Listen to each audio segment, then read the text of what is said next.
And now we move directly to our closing session. I would like to invite to the stage our speakers to join me.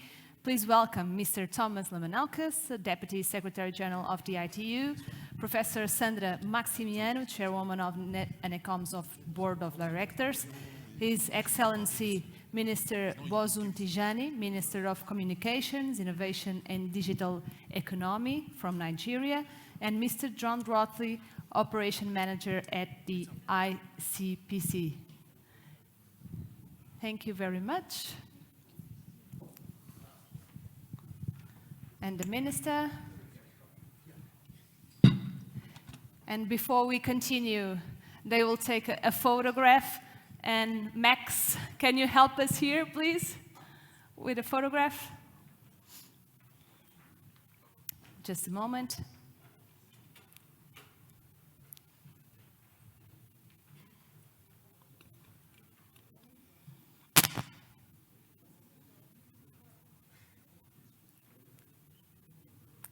Big smiles.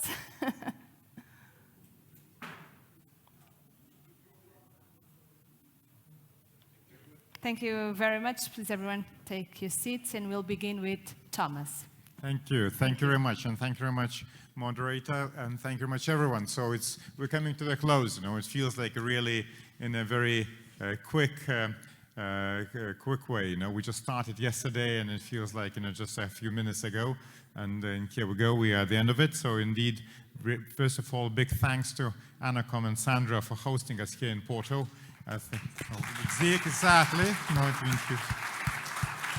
it's amazing hospitality, amazing food for thought, both intellectual and actual. You know, so I think we really felt well taken care of. And of course, big thanks to our Minister Tijani to continuous leadership, and John and ICPC here for our partners in ITU. So maybe again, round of applause, no? But so indeed, I think what we started the summit, indeed with highlighting the context that we are in, and I think Doreen clearly said that for ITU, this is a year of resilience, and this is a year where our actually member states decided that ITU the whole year will focus on resilience, and submarine cable resilience is an essential element of that.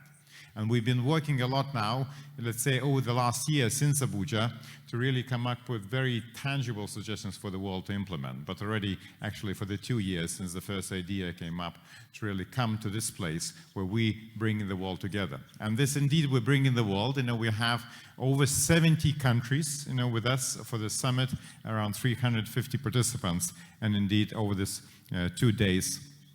And indeed, for us, is a that's a clear sign that we're becoming this focal point of really the world discussing resilience of this critical infrastructure. So there is quite a few milestones here. So last year we set up working groups to focus on some of the critical areas of submarine cable resilience. This year we actually now have a very concrete results, which yesterday International Advisory Body meeting endorsing recommendations of all those 3 working groups. Covering important areas of repairs and deployment permits, of risk mitigation notification, but importantly also bridging the gaps and making sure that everyone is served with submarine cables. And of course we developed and affirmed the declaration that I think Professor Maximiano, Sandra will later on introduce to all of us as well as an outcome of the summit. Some of the very key takeaways here is indeed that, first of all, that shortening repair times is not just depends on technology issues, not just depends on vessels on the sea, even though we discussed that vessels do matter and some of the areas are still not fully covered, but it also depends on processes, on permitting processes, on coordination among authorities, and single window the frameworks if possible, because a lot of that delay or reduced time could depend on how well we work on these paperwork aspects, which sometimes we don't feel is important. Second, is indeed important that resilience is built before incidents occur, and the importance of route planning and monitoring, nautical charting, different protection measures is really important. So we cannot just think about resilience when incidents occur, but build in the planning process and in build of how we operate it. Of course, this collaboration between industry and governments as well is essential, and we've seen that here, both in planning and discussing what are the best ways to take measures, but also in real time, including when incidents happen, in 24/7 contacts, coordination to make sure that incidents are clearly early identified, but also quickly repaired. And finally, I think one of the key themes of this summit was also investments, which are inseparable from resilience. Investments in the existing cables, investments in ensure that everyone is connected, but also investments in repair and resilience capabilities. And again, we discussed especially this morning about the still importance of investments in a repair cable ship capability and others to make sure that actually we well served in this regard. So indeed, very clear takeaways, very clear recommendations. The work is not finished yet. We'll be still discussing until June to finalize the full form reports of the working groups that will definitely provide a lot of material for everyone around the world on cable resilience. But this is an important milestones which we're leaving Porto with very clear recommendations and a very clear call for the world. So with that now, I'll just ask first of all, John, from my CPC to give his reflections, and after that we'll move to the Minister and Sandra. Thank you much. Thank you, Tomas. So firstly, I'd like to say the ICPC has been really honoured to be part of the outstanding collaboration between the ITU and the ICPC and everybody involved in the advisory body, guided throughout by our committed and generous co-chairs. So Ken Bressy sends his apologies. He unfortunately had to depart for an earlier flight, so I'll be sharing some of the key takeaways from ICPC. So this process has brought together industry experts and technical expertise alongside meaningful engagement from governments. And I think that combination has injected some real impetus and energy into the process and into the topic, which is not just timely, but critically important to connectivity and resilience. So over the past 2 days, the International Advisory Body reached a consensus view on the recommendations, which then culminated in the declaration. And I think this is a really significant and commendable outcome. And it clearly highlights the priority areas where cooperation is both necessary and achievable. And I think the fact that the advisory body consists of governments and industry experts show that these are truly realistic and actionable. So the recommendations themselves are highly important, but are also necessarily quite broad. And I think we've heard consistently across all of the panels that careful consideration is needed to reflect the nuances of what implementation might mean in practice. So several of the less obvious but essential challenges have been brought up across all of the panels, including the need for people, skills and training and capacity building to prepare the next generation to work in the subsea cable industry. So as was highlighted in panel number 2, the submarine cable industry is laser focused on building resilience and protection into cable systems at the design and planning stages. So whilst fast repair capabilities are absolutely vital, the strongest form of cable protection is actually achieved before the cable is installed. And I think ensuring streamlined, effective and predictable permitting processes for cable installation creates that enabling environment which allows the industry to concentrate on delivering resilient, secure and geographically diverse submarine cable infrastructure. So from the perspective of the ICPC and the wider submarine cable industry, this marks a clear transition towards implementation of the recommendations, which now becomes the key focus. And that work requires commitment from all of us, which is underpinned by the essential principle of collaboration. So just to finish, I think now more than ever, it's important that this collaboration remains active, practical, and sustained over the longer term. And the ICPC remains committed to this, and we would welcome you all to the next plenary meeting in Athens in April. So I think the momentum generated here has to continue, and we collectively work to translate these recommendations into meaningful and lasting outcomes. So thank you very much, and with that I will hand back to His Excellency Minister Tijani. Thank you. Thank you so much for that. Yes, I think you wanted to. We should, yes, absolutely. Yes, we should. Thank you so much. Distinguished colleagues, as we come to the close of this summit, I want to particularly say how grateful I am for the opportunity to gather again and spend time over the last 2 days with such a committed and thoughtful community. I think we're a community now, extension of ICPC, a part of ITU as well. I sincerely appreciate the members of the working groups for the depth, the rigor and practicality of the outcomes that we now have before us. I believe, and I'm sure we all believe, that these are not abstract conclusions. They're concrete results, and with them comes a shared responsibility for all of us to act. While this work was initially catalyzed by very real challenges, for those who know, the delays in fault repair and the cable cuts that we experienced in 2024, what has emerged here is far more proactive than reactive. I don't think we're just responding to those issues. I think we have proactive measures and initiatives that we've been able to create. Around the world, governments and businesses are investing heavily to move more people, more services, and more economic activity online. Digital transformation is also accelerating, where connectivity is no longer peripheral, it is foundational. So proactive leadership, in my mind, therefore, demands that we come together ahead of crisis to ensure our collective readiness to support the resilience and reliability of submarine cables that underpin the global digital economy. As more of our lives, our economies, our public services now depend on these networks, improving their resilience is not optional. I think you agree is essential. Before we close, let me express deep appreciation, of course, to the government and people of Portugal for being such gracious hosts. I'd also like to thank my co-chair, Professor Sandra Maximiano. We've been partners in progress, I think, in the last 2 years.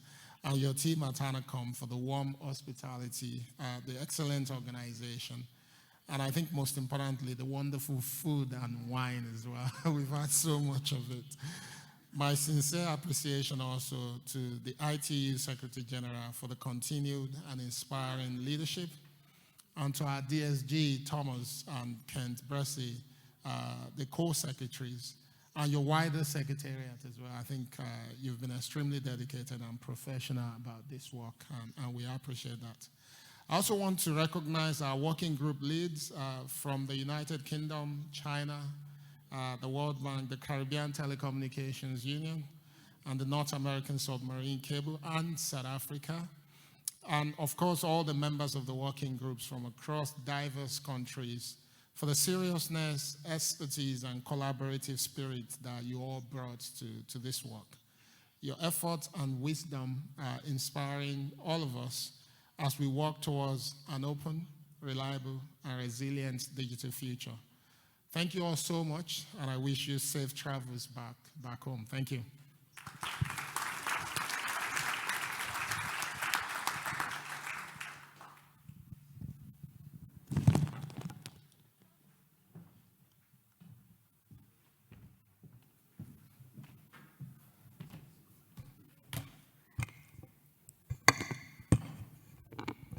And we are coming to an end. Excellencies, distinguished members of the International Advisory Body, ladies and gentlemen, what an incredible event this was. In my capacity as the host and also co-chair of the International Advisory Body on Submarine Cable Resilience, I'm very honored to introduce the Porto Declaration on Submarine Cable Resilience, affirmed yesterday by the Advisory Body.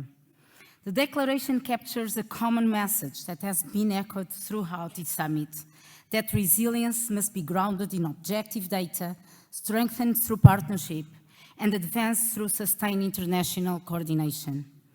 Building on a momentum since Abuja, the Porto Declaration sets out clear guidance to support cooperation on repair readiness and procedures, risk mitigation and cable protection, and investment in route diversity and redundancy, especially for underserved regions. I will now introduce the declaration. The Porto Declaration on Submarine Cable Resilience, affirmed by the International Advisory Body on Submarine Cable Resilience on 3rd February 2026, Porto, Portugal. We, the members of the International Advisory Body on Submarine Cable Resilience, reaffirmed the vital role that submarine telecommunications cables have for global connectivity, economic development, social inclusion, and digital transformation. Following the adoption of the Abuja Declaration in February 2025, which affirmed principles and priorities for submarine telecommunication cables as critical infrastructure, the International Advisory Body has convened working groups to engage on those priorities. Building on this progress, non-binding recommendations are expected to further inform international cooperation and resilience building efforts. These recommendations are meant to provide overreach guidance on how states and regions may harmonize and create enabling policy and regulatory environments that support and enable development, operation, and resilience of submarine cable systems, including by addressing barriers that may delay deployment or restoration of those systems. These recommendations should also underscore the importance of coordination and cooperation among relevant authorities, the submarine cable industry, and marine stakeholders to support the protection of existing infrastructure and the development of future networks, alongside continued efforts to build institutional capacity and expertise. We further recognize the value of the work of this international advisory body on submarine cable resilience and in its 2024-2026 mandate that have brought together specific industry, governments, academia, and other stakeholders. Through this collaboration, we have established constructive lines of communication, advanced awareness of the strategic importance of submarine cables, and developed practical suggestions to inform policy, operational practice, and investment decisions. We welcome the recommendations that have been produced through constructive work in the International Advisory Body and encourage participants to take them forward as relevant and appropriate. On the basis of this shared understanding, we affirm the following guidance to strengthen international cooperation and resilience.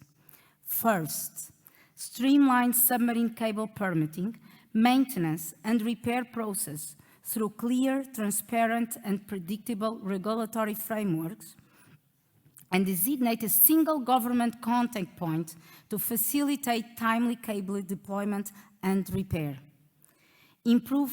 Second, improve legal framework and regulatory procedures while reducing legal and regulatory barriers, including in areas such as cabotage, customs, and marine spatial planning and management. Third, encourage cable geographic diversity and redundancy by supporting investment through partnerships, including public-private partnerships supporting varied routes, redundant landing points, and resilient infrastructure, special for small island developing states, least developed countries, landlocked developing countries, and underserved regions. Fourth, encourage the adoption of industry best practices for assessing, mitigating, and responding to risks to submarine cable infrastructure. Fifth, encourage enhanced cable protection through better planning and across relevant marine sectors. And final, sixth, build cable capacity and support innovation through training and the use of technologies that enhance monitoring, route design, redundancy, and climate-resilient infrastructure.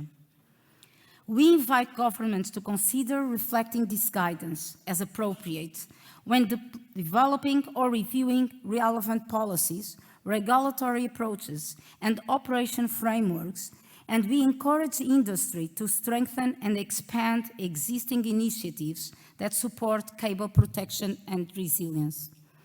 Through this Porto Declaration, we reaffirm our shared commitment to cooperation to help ensure that submarine cables serve as a resilient foundation of open, reliable, and interoperable global connectivity for all.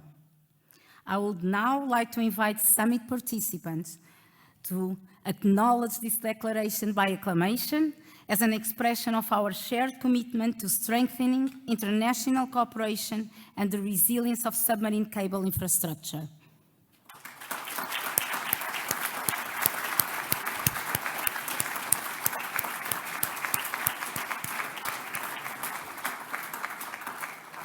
So, ladies and gentlemen, still some more words. Over these 2 days, we have convened an exceptional community with more than 350 participants, representing over 70 countries, bringing together governments and regulators, industry and operators, development partners and academia. This strong turnout reflects both the growing importance of submarine cables and the shared understanding that resilience depends on cooperation across borders and across sectors. The panels, discussions, and exchanges have clearly underscored the importance of sustained international cooperation and effective collaboration between the public and the private sectors. Building faster response capabilities, improving regulatory frameworks, promoting technological innovation, and increasing investment are all essential steps to ensure more resilient and inclusive networks, particularly in regions and markets where connectivity gaps persist. As host of the International Submarine Cable Resilience Summit 2026, it is my great pleasure to thank each of you for being here in Porto. Let me also warmly recognize and thank our partners, ITU and ICPC, for their strong cooperation in convening this summit and advancing our shared work on cable resilience. And of course, my partner, co-chair, Minister Bosun Tijani, for all the support and inspiration. I would also like to express my special thanks to the members of the International Advisory Body for their constructive engagement and spirit of compromise, which enable us to reach key decisions in support of the advancement of this body's mandate. While this summit comes to a close, our work continues.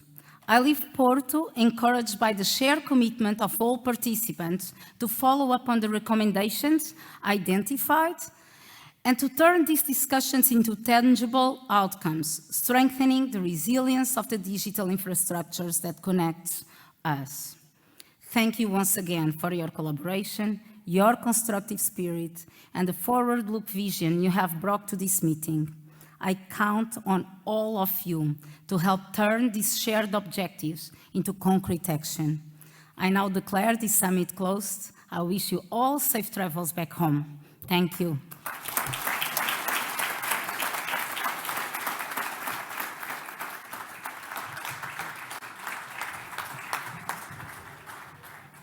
Thank you all, ladies and gentlemen. We have reached the conclusion of the 2026 International Submarine Cable Resilience. Thank you to all speakers, participants, partner organizations, and teams behind the scenes for the dedication and contributions that made this summit a true forum for international dialogue and cooperation. Over these next 2 days, we advanced discussion on faster repairs, risk mitigation, legal and regulatory tools, and the needs of the underserved region. And don't forget, the work continues behind this room.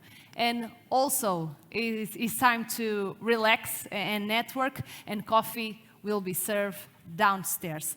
Now in Portuguese, muito obrigada por terem feito parte desta jornada no Porto. Da minha parte, foi um gosto ter estado convosco. O meu nome é Sandra. Até à próxima oportunidade. Muito obrigada. Thank you. Obrigada.